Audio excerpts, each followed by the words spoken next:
Hello दोस्तों, नमस्ते। मैं राजेश्वरी पटेल बोल रही हूँ। आप लोग मेरे चैनल सब्सक्राइब करें, प्यार दुलार आशीर्वाद दे। आप लोग की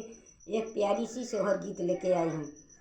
भीतरा से निसारे हैं सासुता बहुअरिया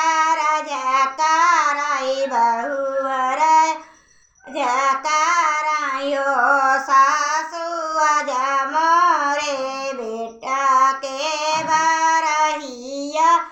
ललनाया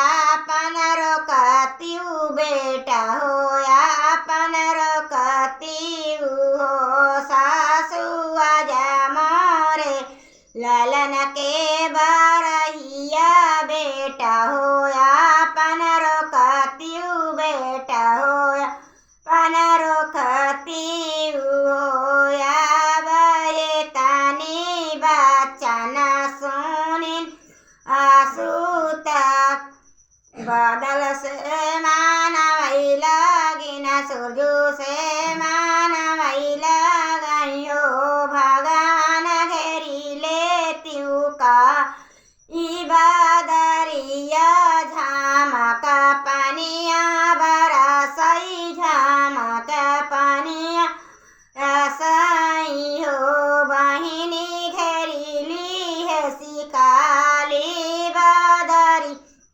झामक पनिया बरस झामक पनिया बरसई हो बहिनी तब नहीं माँ पुतवा विदेश चला गाए विदेश चल आए नियोया भीतरा से निसरी है जेठ इता छोटी रजकाराई छोटी रजकारायो दीदी दीर किले तू पाना देवारा विदेश जीनी जाते न विदेश जीनी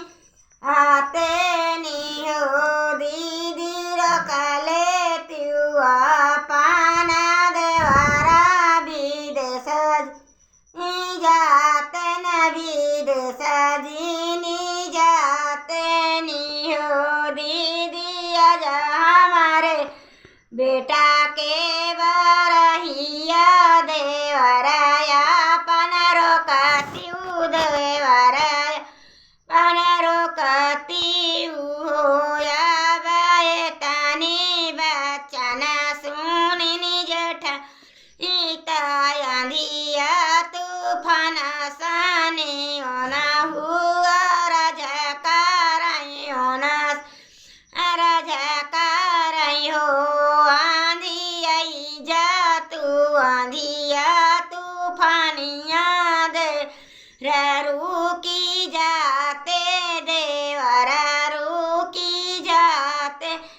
योया बयाई गायनी आंधिया तूफानिया ता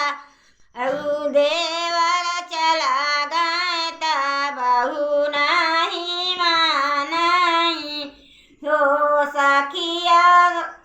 गाय गिरई लागे न पेड़ावा बिरछिया विदेश चाले गायन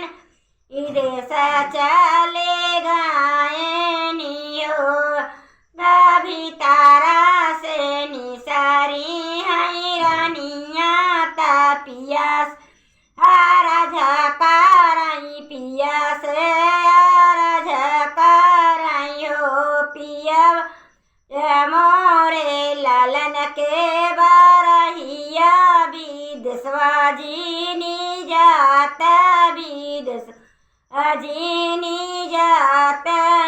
हो बहिनी तब नहीं मान न पियावा